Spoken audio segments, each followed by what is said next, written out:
Hello Civ fans, Ed Beach here, Creative Director at Firaxis Games for the Civilization franchise. Our 1.1.1 update for Civilization 7 is releasing tomorrow, so I'm here to go over some of the major highlights before you get those full notes on release day. Let's start things off with a highly requested feature, Quick Move. This is now an optional setting you can toggle on in the game's menus, and it'll make it so that those units will move to their destination immediately so you can play through your games even faster. Another big update is we've added a new start position option related to map generation. So our new default for single player games is called Standard, which will feel a lot like Civ 6, where the continents are more varied and less predictable. For multiplayer games in Civ 7, we will retain the Balanced setting for this, which makes those more consistent maps that puts everyone on an even playing field. Another big update, settlements and commanders can now be renamed.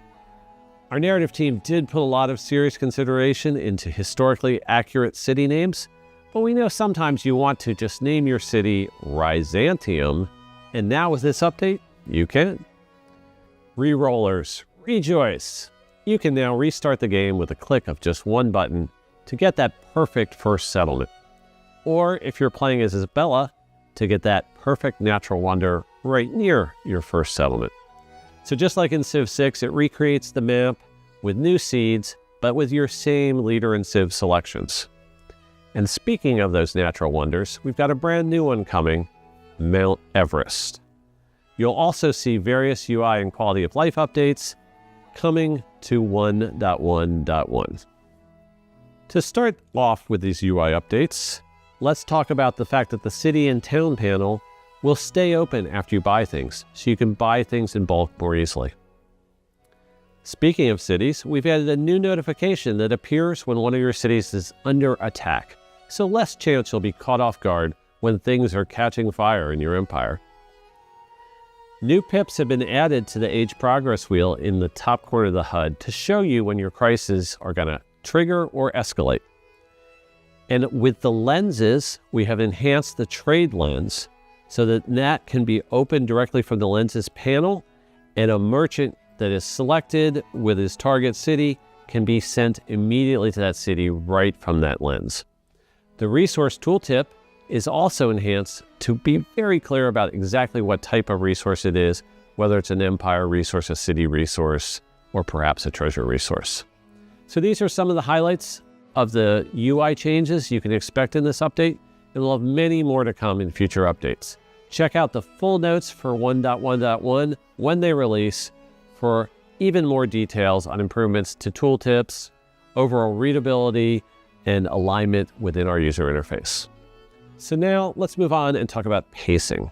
We've made some changes to help the modern age last a bit longer. So for example, if you eliminate a player in modern, it's no longer going to add any progress to the age progress meter.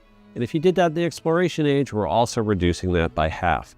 That's going to allow you to get to domination victories more easily before the time runs out on age progress. We're also going to make it tougher to blow through the modern tech and civic trees too quickly. Our costs overall have been increased by about 25%.